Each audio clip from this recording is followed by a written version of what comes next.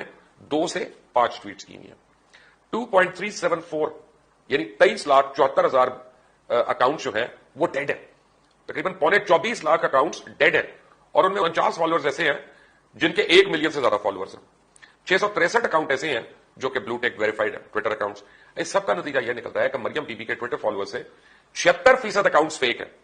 76% account fake ہیں، یا جن کو آپ باٹ کہتے ہیں، BOT، وہ ہیں۔ اس کا مطلب ہے Twitter bot is a type of bot software that controls a Twitter account via a Twitter app.